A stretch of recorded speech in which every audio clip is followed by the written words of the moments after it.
So, welcome everyone. I was like talking and then I forgot about time. And I was like, okay, it's time to start.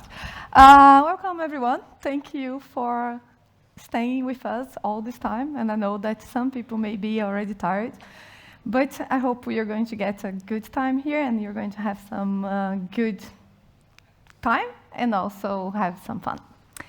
The talk, we give the title as Improving the Chances of Success in Security for Your Software Development. It's very diffuse, I know that, and that was kind of in a purpose as well, because we wanted to talk about different things, and then we will get there. I hope that we get the message.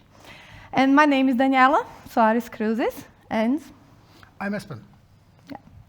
So who are we, actually? I am actually a professor at NTNU, 100%, but I am also a 20% position in Visma, and I am a lead security researcher in Visma. So that is kind of my part-time job, but sometimes I feel like it is my full-time job, because I do my whole research in Visma. Most of the things that we research on, the case studies in Visma, and then my students do master thesis in Visma. My PhD students do PhD studies in Visma. And then, so it's almost like I work 100% to Visma. It was not very easy to get there. Actually, it took me 5 years to convince Espen that he had to hire me. So I was working for free for 5 years until I said to him, now I'm an NTNU professor. It was when I moved from Sintef that we had some projects and we had money for research. And then I moved to NTNU. I said, or you pay me, or I will find another company. Then he was like, okay, I'll hire you. And that's how I became employee in Visma. So, and Espen? Yeah, some of you know me from before. I work in Visma, and I'm part of the global group management. I'm the responsible officer on the global group management for the subject security. The role is called Chief Security Officer. So in my day job, I sit on boards, I define strategy, I sign policies, and I decide budgets and all kinds of fun stuff for some and boring for others. And I've kind of always worked with security, from being a soldier or an officer, serving my country and the United Nations, building my own company, being security manager, engineer, all kinds of things over the years, and even infiltrating criminal environments for a while. So in this context, however, I will seek to purify my role as the professor's guinea pig. So that's me on the right, and that's the professor on the left. So for this talk, and of course Daniela will assume her role as professor, and I will immerse myself as much as I can into the role as guinea pig. So more explicit. So my role in the relationship with Daniela through several years now, through her brilliant action research, is to share, discuss, argue, and also execute experiments in live environments to the purpose of improving security, both in Visma, but also through her publishing of research to help other companies and others who are interested in this field. And as a security practitioner, I am the responsible adult for a company that's very valuable both to me, but also to our shareholders, colleagues, and customers. So we have worked together for almost 7 years now, Daniela, isn't it weird? Yes. That's a long time. But we don't always agree on everything, but most of the time we find common ground, and the outcome is basically defined by this relationship. That's the professor and the guinea pig. So let us commence. Why is it so hard to address security properly? For me, security is my main profession, but I still find it hard to make good priorities. I sometimes find it useful to visualize my work as a dance, but I will come more to that later. I would like to ask you some questions to the audience, and by raise of hands, do you think security prioritization is hard? Up with your hands if you think it is hard. So now down with your hands again. So as an individual, not as a security leader or as a security practitioner or a guinea pig or a professor or whatever role you want to take, another hand up if you have ever reused a password across 2 or more services. Okay? Take the hand down again. Have you ever avoided to use 2-factor authentication where it was possible? Hands up. So now we can see that even for us as humans, as individuals, security prioritizations might be quite hard. I can see that some of you are quite good at using two-factor authentication, but I could not see anyone in this room who openly testified that I have never reused a password. And this is also quite significant for us when we think about security prioritizations, especially when it becomes a bit more challenging for the teams to make prioritizations. Yeah, so we all agree security is hard. And security is hard. And as a researcher, we were always puzzled. Why is it so hard, right? And then we always try to find explanations to things that we don't understand, and that is what we try to do in our job. And what is one of the things that we started in the beginning, we were like, why is it hard? It's hard because it's complex. It's hard because it's not only one thing that we tell developers, you're going to do this, they do, and that's it. It's a million things that everyone has to do in the team to be able to handle security in a proper way, right? So when we go to Visma, for example, they propose 125 activities. I don't know how many are there now, but last time we counted, it was 125. So, but then how do you handle to do this when you still have to do everything else that you have to do to have a software deployed? And that is what puzzles us all the time. And I asked this question about this 7 years ago to Espen, when is it good enough? Like, we are not going to do 122 activities. We are not going to do all these things. We are not going to tell the teams to do all these things because otherwise they will do nothing else than just security. And that's not the right prioritization that we want to achieve. What we want is the right prioritization. It doesn't mean just prioritize security, but it means knowing what to prioritize and knowing when to deprioritize, but then that the team knows why they are doing that, and they are taking an informed decision about this, and not only like not doing because we are going to talk about that. Why? Because, but so that is one of the things that is hard. The other thing that is hard is that even if we thought that we would say, okay, from these 122 activities, we are going to tell them to do 10 of them. Visma at that time was not that big. I think that you had, I don't remember, 50, 100 teams, I don't remember. But it was very small. And we knew that we couldn't say, okay, we are going to find these 10, and these are the only 10 that they are going to do, and we know exactly how every team is going to do. So one size doesn't fit all for security. So we know that we had to be establishing things together with the teams. We needed a top-down, but also a bottom-up approach. That we enable the teams to be able to do these things as they decide to do. And the reason that we do that, it's because teams have to be self-managed. We knew that you could not just say that we are going to create some controls, someone is going to come at this time of the sprint, is going to check whatever they have done for security is done, and then they have a path to go further. We couldn't do that. We also couldn't tell to the developers, you're going to do static analysis every Monday morning this way. You're going to break the build every time that this happens. So all those things we knew we couldn't do. And the reason is because it's this complex environment that we have self-managed teams. And then comes with this whole pressure for security, and also the teams have to manage their security. But at that time, in 2015, we did some research with some companies, and most of the developers, more than 50% of the developers, didn't feel confident that they could address security by themselves, right? So then there was this insecurity about like, I don't even know what you mean with software security, you know? But actually, when we started talking with the developers, they kind of like, okay, it's just to do good practices of secure coding and so on. So then they learned that like, okay, it's not that difficult. And actually, it's not that difficult. It's just that we need to kind of find ways to balance things that we need to do besides developing the code. And so then what we noticed is that when we started creating these programs and talking to the developers and creating together this program, we saw that like no matter what, it was always like peaks of priority. Sometimes the teams were prioritizing very well. security or very much security, and then down prioritizing again, and then going back again. And then we were puzzled about this, about what is this? Why does this happen? Can we understand a little bit more so we can help the teams to identify when they are down prioritize security when they should not? And that doesn't mean that you should not ever down prioritize security. Maybe there are circumstances that you will have to, for the sake of all the things that you want or you need to do in the project.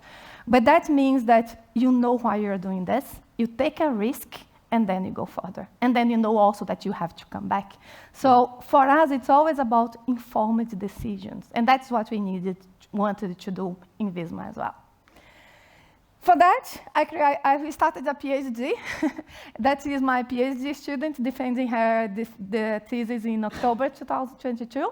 We were 7 years trying to study this phenomena. Why is it people, how can we influence somehow prioritization of security?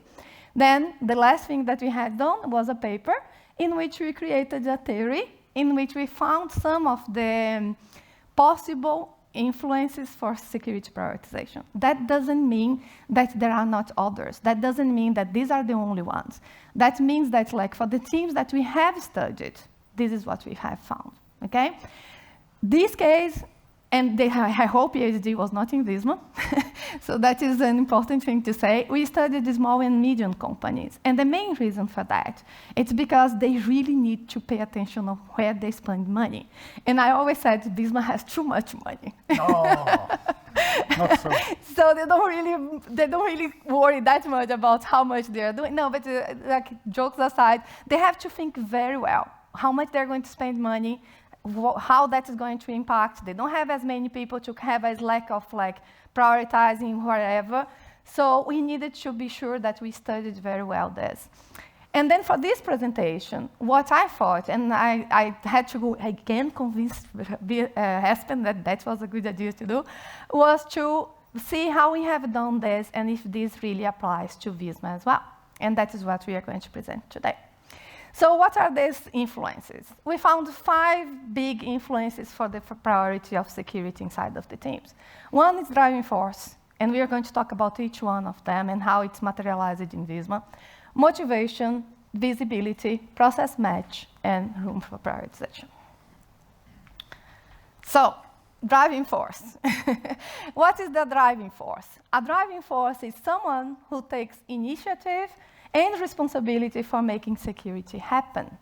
So in the beginning, we just thought, okay, security champions, right? So then we put security champions in a team, and then that is going to work. Who thinks that it just works that way? It doesn't work, right? So it is not only that. We had to think about different things as well. One of the things that we found out is that soft skills of the security champions or security engineers, as we call in Visma, it was very important. It was very important to have this good communication between the security engineer and the team, also between management and the team. And the whole thing, it was much more than just a security engineer. But a security engineer, it's a good one to have like a point of contact to the team. It's a good one to the team to know who we are going to talk to. And it's going to be the one that is going to specialize a little bit more on security and so on. So there are many advantages on that. Of course, when you give limited authority to the security champion, it creates problems in the team because then they don't prioritize security, unclear responsibilities as well. And one thing that we saw quite a lot in teams that we were studying, and that's not in Visma, it's like managers that doesn't understand the risks of security.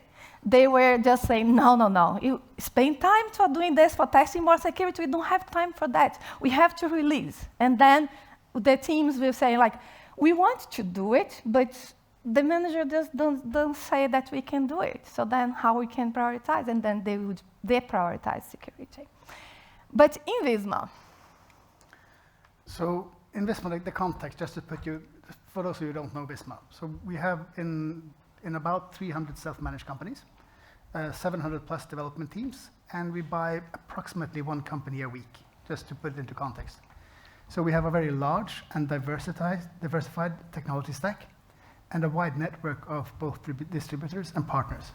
And we also we have lots of customers, and many of these are in the small to medium enterprise segment, and some in the medium to large enterprise segment, and we even have customers in the really, really big segments. So this means that the diversity of this company is immense. And the fact that we acquire companies, we're highly acquisitive, which means that scaling becomes then also an issue, which leads to some solutions that we have investigated into. So she mentioned that we have money. I'm fortunate enough to be able to spend a small percentage of the gross profit on security, which means that I do spend enough money to sustain a rather large effort. But for smaller companies, we also share our recipes. So anyone who would like to venture into similar things, free to use our recipes if they can work for you also in your context.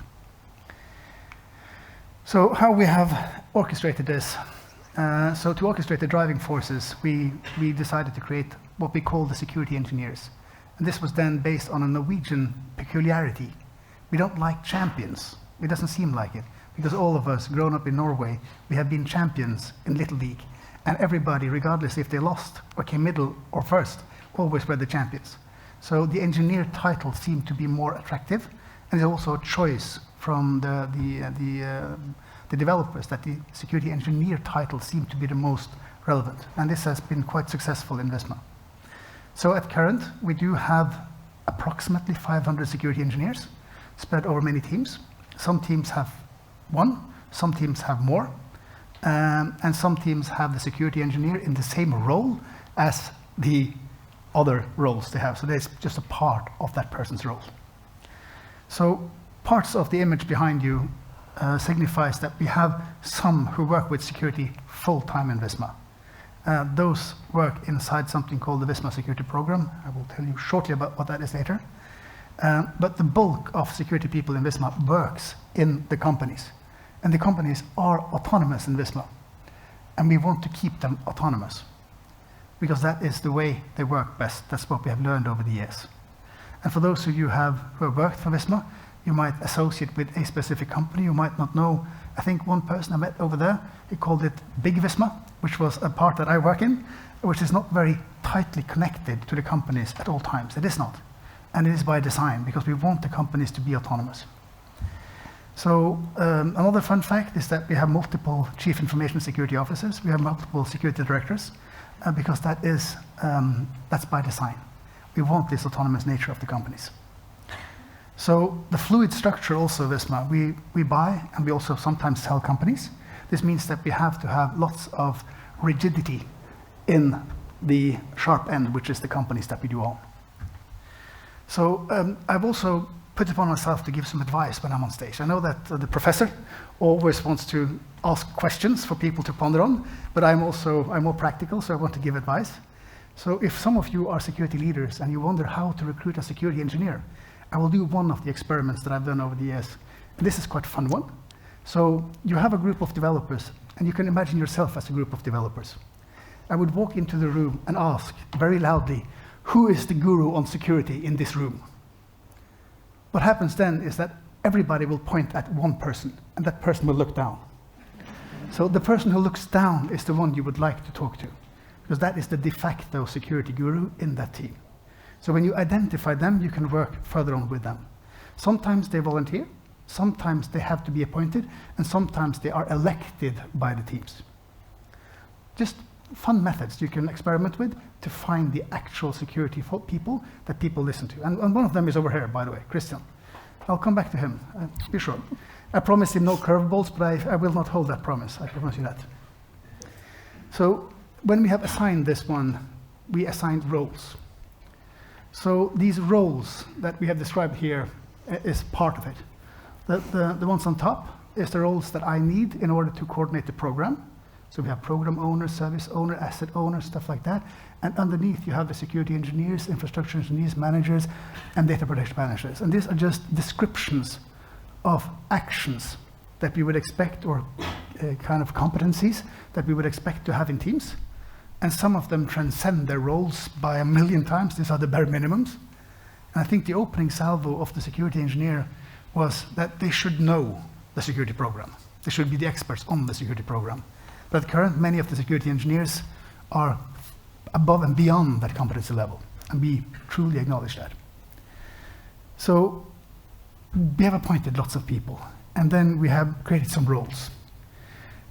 And is that everything it takes? Just have this little song in mind. And I'm right over here, and why can't you see me? Oh, oh, oh. And I'm giving it my all, but I'm not the guy you're taking home. Ooh, I keep dancing on my own. So, I think most of us have heard this before. It's a lovely tune. But sometimes the work as a security engineer or a security professional can feel quite lonely. So the next part of this orchestration then, we will come back more to that when we come into the different influences. It is how to create dances with others. So the security role is not a solitary role, at least not in Visma. You work together with lots of people continuously. And I'm sure that most of you as security professionals, you don't sit alone in the corner for yourself dancing alone. You actually interact with people. And that's a quite key element in our approach. Yeah. So the next one, it's motivation.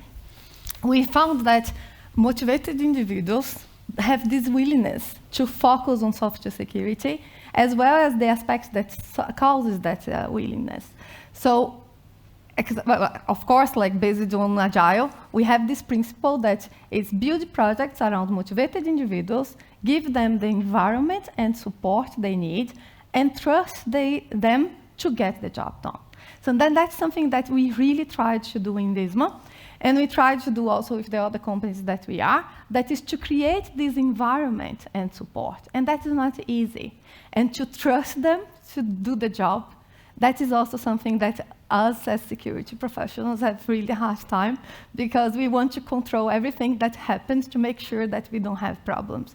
But that is totally impossible. That is one thing that I always heard from Espen saying, no way I can control 10,000 people. And we can't, right? So the only thing that we can do is to equip them to be able to do this. And then we saw also in our research that explicit requirements, for example, from customers and managers would make this motivation come up. Because then they would say, okay, the customer will check what we are going to do. They know exactly what they want for security, and they are going to check this. So we are going to work this, so then we meet the requirements. Because as developers, we always want to meet the requirements, right? Or sometimes in other teams, when we saw that they had a third party that was very good on security, they were extra coming to us and say, we want to work with security because these guys, they will check it. So then they had this better drive to motivate themselves to work with security. Also, we saw that focus on the functionalities, like I said before, it's always a down prioritizing of security, and it's not good for motivation as well. Vision that security is only a cost and there is no benefits. That sometimes it's what we see in some managers, not in Visma, but we see in some managers that they just they cannot understand how this can be good for the product. But then it's something that sometimes it's invisible, and it's also that's why it's hard, and we're going to talk about this in the next time, to motivate themselves to do, because it's not something like a feature that you can just say, we delivered, it's here, you can see, right? You can count. Mm. So in Visma, we have some evidence. Yeah, and so this is evidence from one of our internal researchers. So teams with good security practices, they report that they have more autonomy to innovate. So the slide here is quite simple to understand. Silver and bronze, which means poor security. Gold and platinum, which means gold security, which means good security. So if you have poor security, you don't feel that you have autonomy to innovate. If you have good security, something happens with your self-esteem, and you are being allowed more freedom to move. And this is clear findings in our own research. The second, in this one, is that we have found that employees are more engaged when working on projects with good security practices. So if you are top performers of security, you basically score really high on our metrics, and for both mean freedom of opinion, growth, and also goal setting. So, and for those of you who are business oriented, we even have a cooler metric. You actually make more money. 3% increase in annual recurring revenue for the companies that really perform well on security. This is not only because we have an index. So now we have a number. It's 3% more of annual recurring revenue. That is a big number. So, and that is also a very key element for me, is to find these metrics, use energy, and give those metrics to the ones who need to be motivated for specific tasks. Management, money always works. So easy for you to remember: good security, higher income. Just repeat that enough times to your boss and they will give you more money to security. The next topic is visibility. Yeah, so I talked a little bit about visibility, because showing that you need to work on things then creates this drive to do things for security, right? So, but we also, Espen, in the beginning, he always had this saying that if it's not in Jira, it doesn't exist. And that was the point, right? So if we didn't identify it and we didn't put in Jira, it doesn't exist. No one's going to do anything about it. And who is going to ask about it? Because it doesn't appear in the backlog, so it's not going to come. So that is the point. And then, so that's why also we thought of working with the triggers that remembers security. So I was a security officer before Espen decided to employ me in Visma. I had to find another job. So I went to be a security officer in a company, but I only had 40% position there. And then afterwards, the guys told me, every time you come, then we come with this thing, security is coming. So I haven't done what Daniela told me to do last week. So then this week is my week to do it, because I was there just every other week. So these triggers, it sounds silly, but it's quite important as well, because it's not part of our daily thing, some of these things. So incidents, of course, comes this visibility of like, you did something wrong, so the incident happened, we have to prioritize security, we have to change. And external tests is almost the same effect as when we have the customer, because then with the teams that we studied, they said that like, okay, we knew that they're coming, we knew that the security experts are going to test our system, we don't want to show bad security, so let's work on it so then this doesn't happen. Lack of activities to identify security issues, of course, put down the priority and non-assigned tasks, because it doesn't help to just create on Jira, but you have to tell who is responsible for this. Otherwise, no one is going to come. It's not going to come in anyone's list, right? So in Visma, we created the Visma security program that is we call now. Yeah. And for me, on all of this slide here, it is the others. The underline, we are going to help others make good security decisions every day. So that is kind of the vision for everything. So the others is the keyword. So I'm not here to manage security for each Visma company or for each Visma service, but we are going to help them to make good security decisions. And then we have to acknowledge that I have a way of being and they have a way of being. So when we make something visible, we have to make it visible in their context, not only in my context. As she said, if it is not in Jira, it doesn't exist. And if it's not in the Jira of that company, in their backlog, it doesn't exist for them. Mm-hmm. It only exists for me in my narrow image of the world. So the program, simply defined, is an umbrella for several programs. And now we are focusing only on the application part, because this is kind of developer heaven. So I would like to focus not on the infrastructure, solutions, and the people part of it. What this basically is that we have an asset that we call application. It has threats and risks that is subjected to, and then we, from the core, we deliver services that is then used by the teams. And it is measured and made visible in an index. The index is made very visible. So I think I copied the strategy from the King of England, or the former Queen of England. So nobody should have secrets for the Queen and now the King. So everything has to be transparently available for everyone in Visma. So if you arrive as a new company in Visma, it's kind of a culture crash in the beginning, but after a while you start liking it. It takes a while to get used to sharing your vulnerabilities. Because I just want you to fix the vulnerabilities, not hide them. Share them, put them in the light, and they will go away eventually. Parts of this is to define security levels. This is also how we make it visible to leadership. The leadership has to choose between bronze, silver, gold, and platinum. And it's no coincidence, the naming of this. All on the right, this is what you could compare with the older systems, where compliance would be enough. Slap some certificate on it on the right-hand side, probably enough. On the left-hand side, there you have tech excellence. Here you are supposed to work with security on a daily basis. This is a good solution, SaaS with sensitive data. So this is a very simplistic overview of the systems in its place. So we have made all of this visible, but another part of this is the humans involved. So I've made myself very visible, just as Daniela said. So when I arrive at the office, or any of the offices we have around the world, people know approximately who I am, because I don't hide myself in a corner. I don't dance for myself in a corner. I try to take a stage whenever I can. It's not that I love this stuff, but it's needed to have some kind of visibility. And in light of that, the human element has made me use some tricks. I always try to give you some hints as a practitioner. So one of those hints is that I have a love-hate relationship to a song that is quite special to me.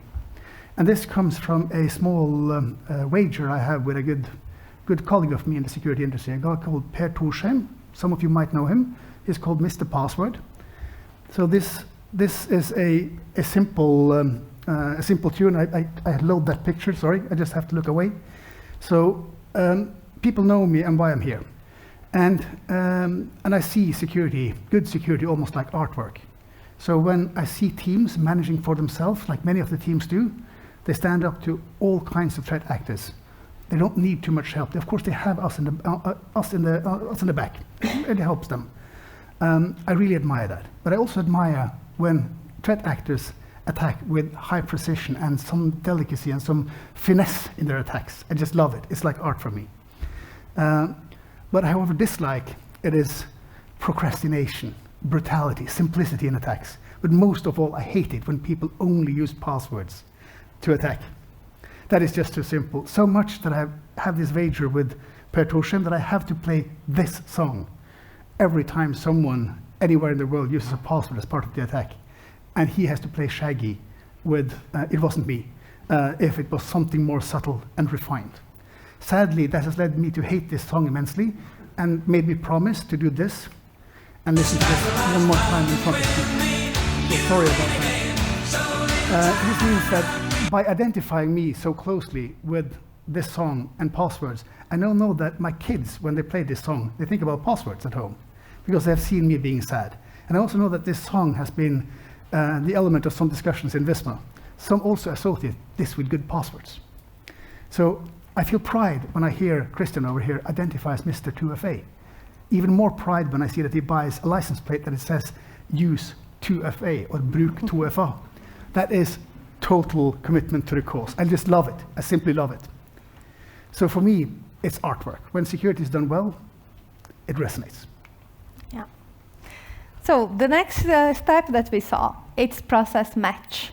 And then process match, we define it as the ability to fit the security approach into the existing software development process.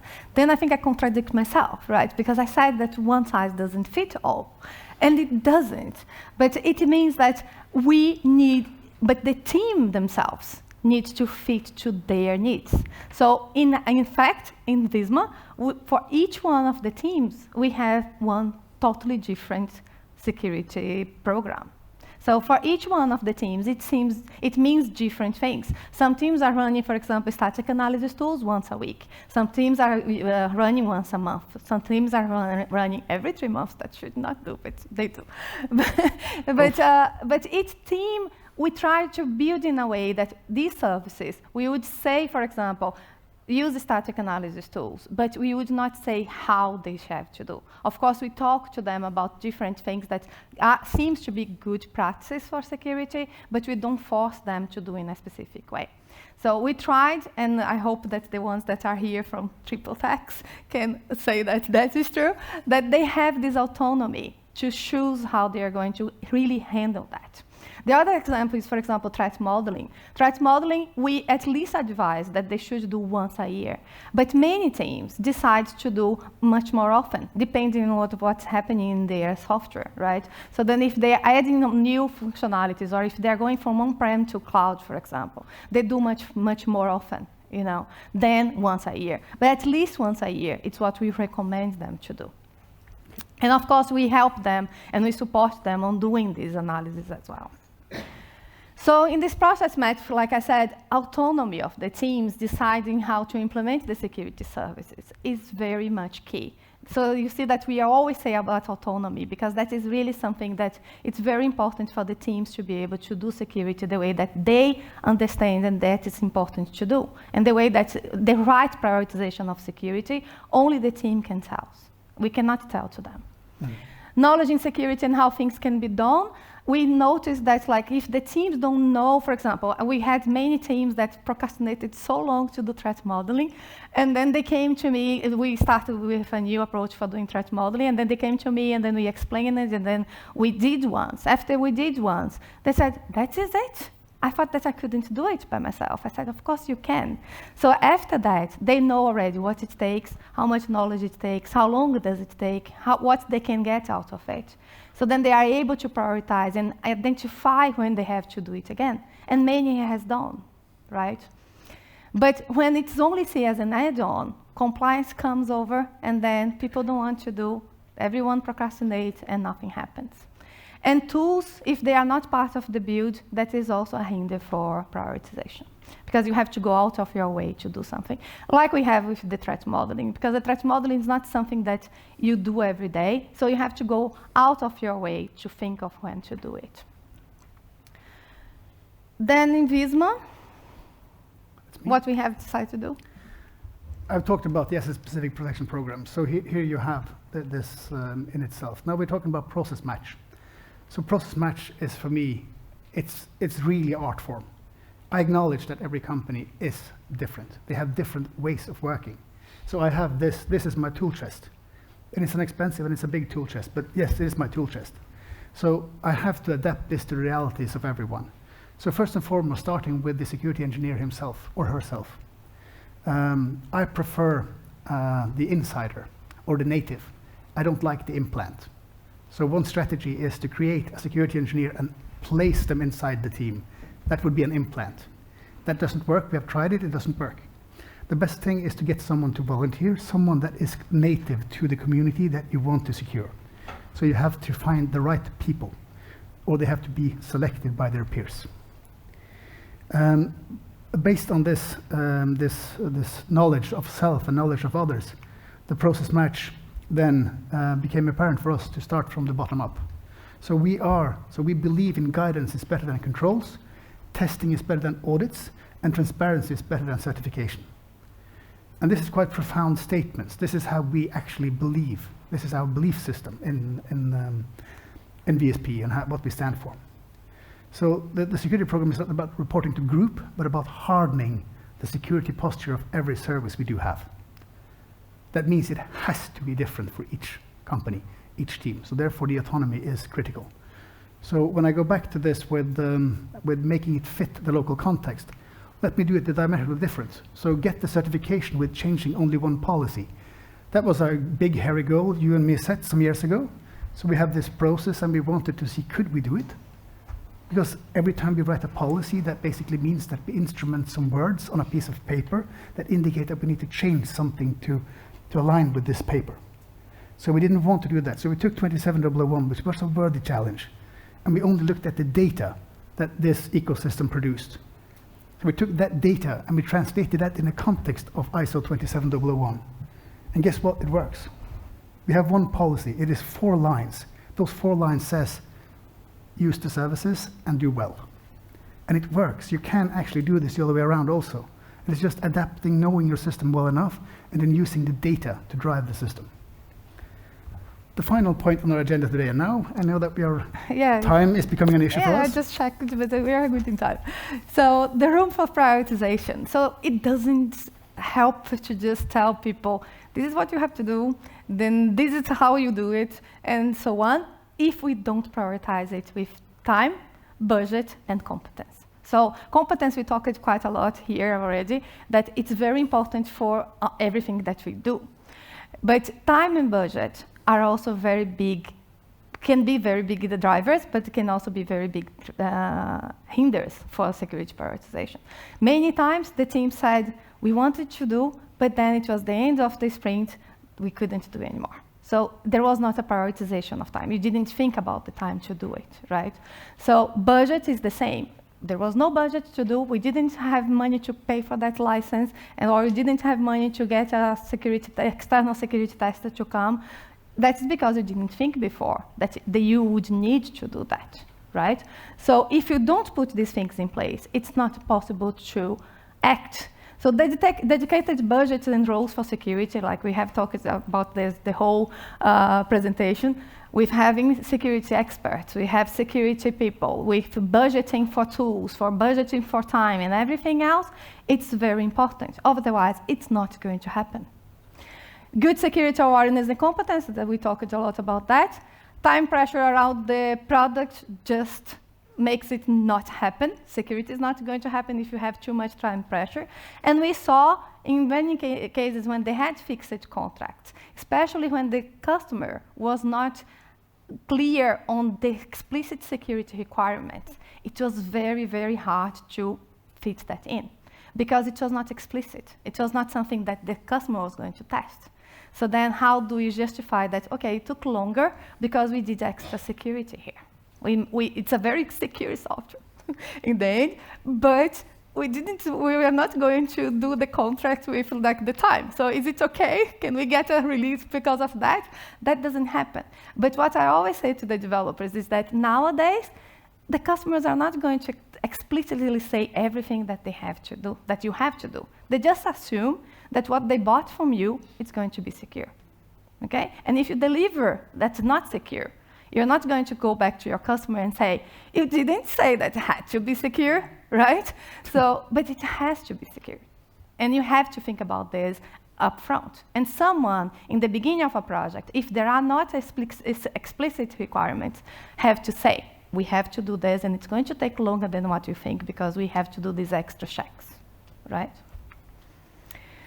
Then we come to Visma for the security index.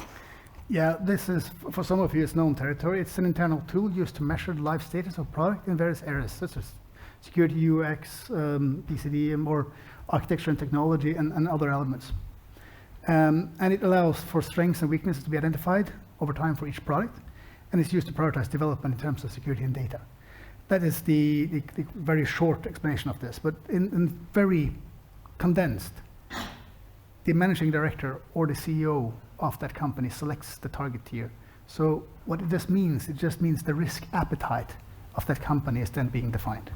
And I'm completely fine as a CSO with a high risk appetite. It can be important in some markets to have a high risk appetite, and then it can be okay for them to go on the lower tier. But then the risk is then accepted by a responsible adult. That's another word that I have introduced in Visma.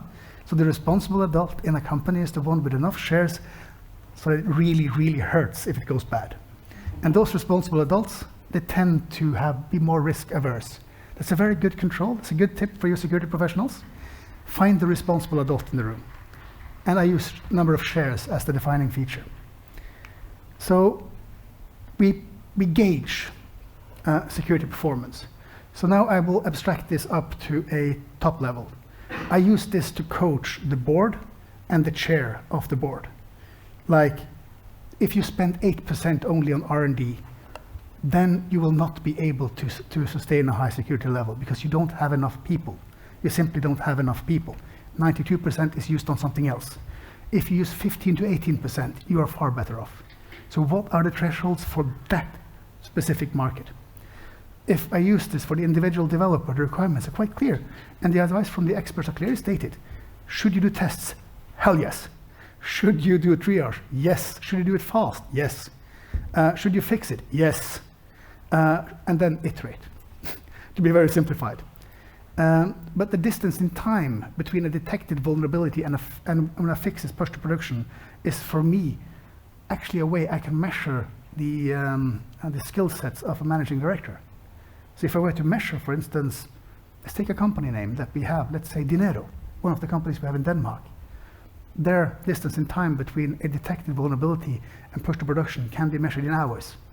I have full faith in that MD. He has invested wisely.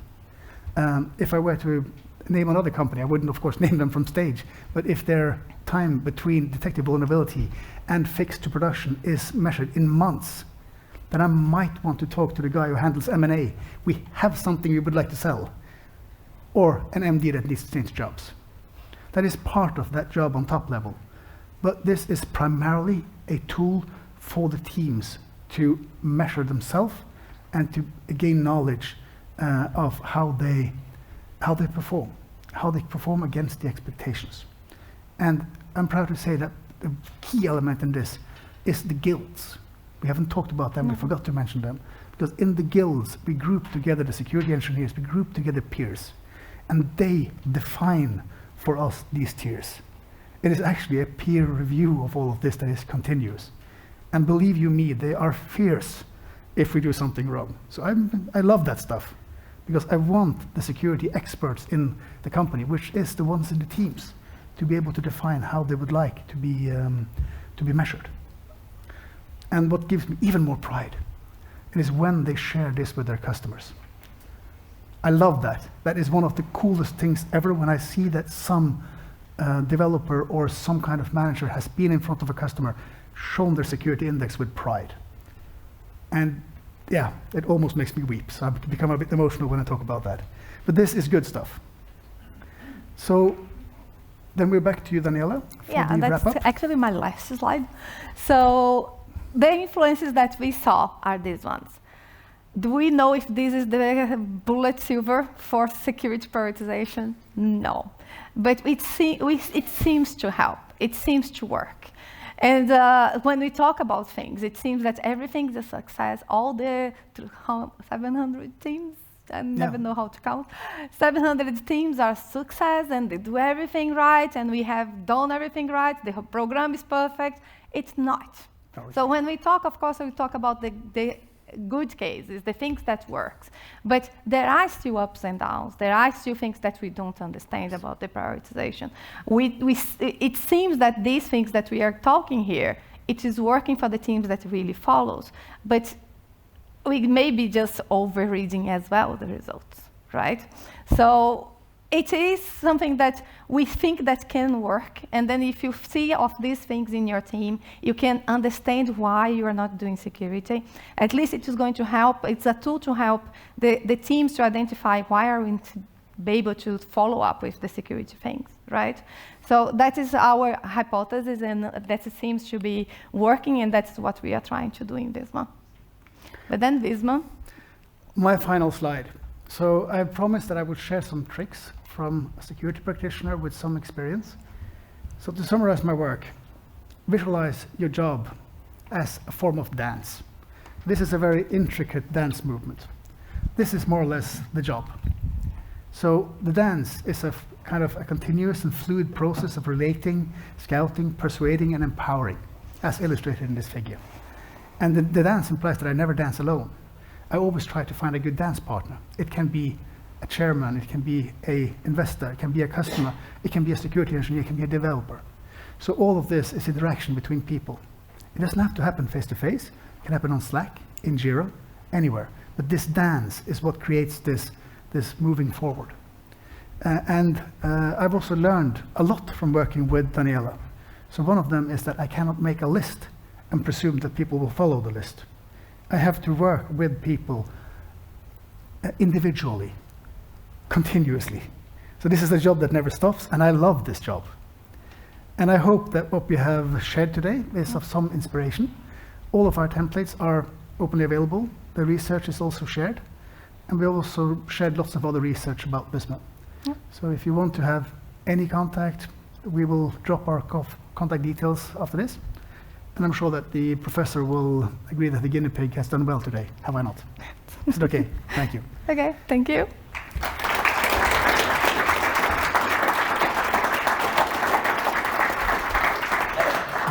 We have 10 minutes for questions, so questions. Yes?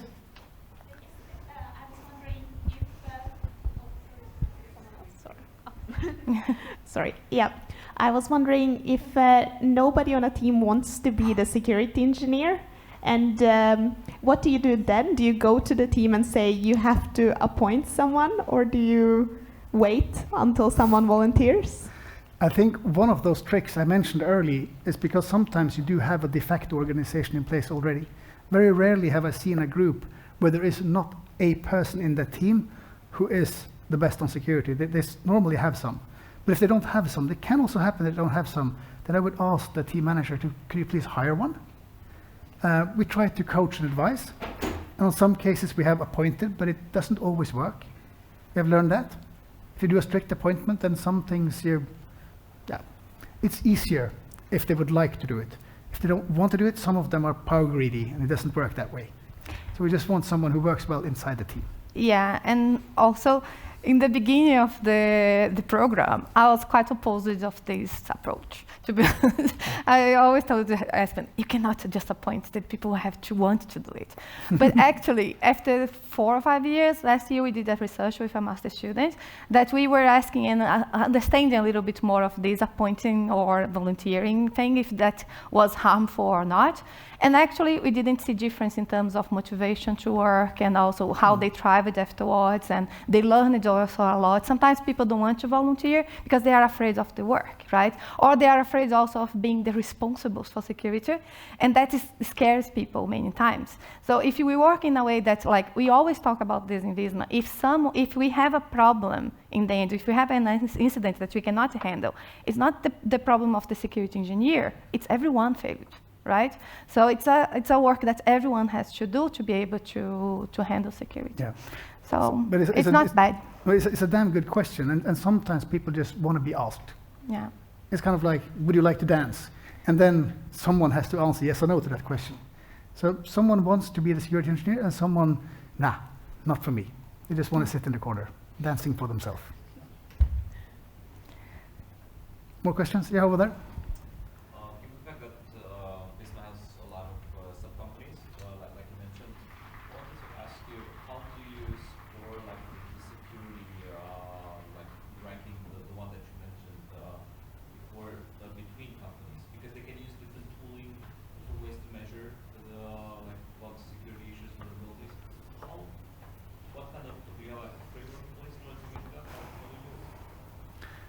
Do you want to take this, or should I? Okay. We do have standardized tools that we offer for free, and when they use them, the measurements are apples and apples. It's quite simple. And then we have discussions if they have new tools that could basically do the same job. Sometimes they actually hold true, and then we can change the rig and offer that also as a service. But mostly it is using the rig that we offer them, and we take lots of energy into kind of selecting things. Like when we wanted to do something for software composition analysis, there was a quite massive discussion before we landed on what we have right now, but we still allow people to do other things. Yeah. Do whatever you want in addition. So what we did as well is that we created an onboarding program. So every company that comes to Visma has a totally different journey for onboarding into the program because of this, because sometimes they are more mature in some areas and less in other areas, and then there are they can choose kind of the journey that they want to take to be able to get there. We are not super flexible on that, but we are trying to get as much as possible on that flexibility. Yeah. Especially when you address cultures. We have companies also in South America, and both me and Daniela is fixing our eyes on those and trying to figure out, okay, is there something different there? Yeah. We've heard there's something called cartels over there. I'm not sure how to handle that, so I have to figure that out. But you know that because that's your home territory, I guess? Just because I'm Brazilian, but that's because no, it is. Okay, other questions? Yeah. You named security engineer, the popular responsibility, but what is it like to be a security engineer? What kind of responsibilities do you put compared Christian, answer. He is a security Maybe they can answer. to developers in development team? Christian, you want to answer? Yeah. No. You should. You want. I can give a generic answer. Yeah. So the intent is to have someone who becomes more and more knowledgeable about security, either by being very knowledgeable from before, and thus being seen as the guru on security in his team. Someone have that natively, they have that from before. Others need help and assistance to get there. So the work would then be, in some teams, it would just be following up on the index, informing the others, now we are lagging behind. Some choose to manage it that way. Others have much more proactive approaches. I know that you, Christian, is very proactive. You're quite everywhere inside that company. And others have chosen different approaches. I only measure the indexes on the outside because I would like some kind of readings back. So this is a very diverse job. It's not one size fits all. We have a role description, that's it. Yeah, I like sometimes to compare the security engineer a little bit with the test manager sometimes also. Someone that has this drive and this hat on security that says, okay, now we have to be better on triaging the things from the static analysis tools, right? Or we have to do this, or we have to be thinking about security, or bringing these questions about, have we done security here? What have we done? What do we have to do? So it's a little bit of that job as well. And we used it quite a lot as a contact point for the program, especially when we were creating all the things, because we started with SaaS and DaaS and so on, and then we started creating all the services, and then how could we manage to get to the teams? We had to talk with the security engineers. So they were the first ones to kind of see what we were talking and what we were experimenting with and how we were thinking, and then they would come and decide how, like, to talk to the team, how they were going to implement that. So it's also, at least in the context of Visma, it's also like that. But also when I was in a small company, like the one that I was the security officer, and then I only had 5 teams, it was the same, because then we discussed it about which direction we were going. So then how we are going to implement in each one of the teams, because they were to implement completely different, right? And the final thing I mentioned is that 7 o'clock on a Friday is an important time for me, because whenever someone asks me, who would you trust? And I ask back to them, because when people ask me a lot, if I want to choose a security manager, how do I find a good security manager or a good security engineer? I ask them to look around you and see who do you trust enough to call at 7 o'clock on a Friday after a glass of wine and let them take over the security management of an incident for you. So you have to look at someone that has some kind of integrity, some kind of moral and ethics in place, because it's an important part of the job. It has to have some integrity in them.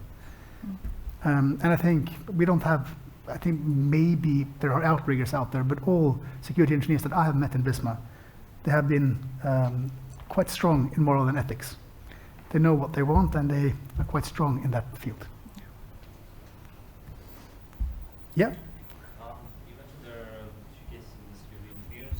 One case in which you might hire a person from outside and bring in a team, and then when somebody volunteers inside the team and gets kind of coached in this area. Do you have any data in regards to what is the velocity of the team? Does it gain more velocity to deliver features if the person is within the team, or if you have a person from outside? Because if you, what I'm thinking is, if you pick a person which is within the team, then you get competing interests between delivering a feature and the security mandate that person has. The simple answer is I prefer natives over implants. The natives always work best, and that's just my opinion. The culture of the team dictates the speed of delivery. And if it's part of that culture, it works. If it isn't, then it's some kind of outsider that comes in once in a blue moon. It doesn't work very well. That is at least my observation. It doesn't have to be true for everybody. Someone could benefit from that, I'm sure. But I've not seen too much of that myself. Yeah. Yep. You used the word sensible adult. Responsible. Responsible adult. Yeah, that's me. That is the person that defines the security tier you want to, that the company wants to target. Yeah. Do you have any insight about how much the developers or the security engineer have a say in making this decision? Oh, massive say, I would say. Depending on, again, the trust. When people ask me, how do I select a good security engineer if they need to appoint one, how do I motivate them? Look for the ones with moral fiber and backbone. So if you already have that trust established, so if I would be very surprised if Christian would not be asked if the MD would like to change the security tiers. I would be very surprised if that didn't happen. But that may not necessarily happen in all teams. This is a non-binary reality for me. Yeah. Anything more? I think we're over time now, Daniela. Are we? Yes, You see, we made it. We made it to overtime. Yeah, so thank you all to come. Thank you.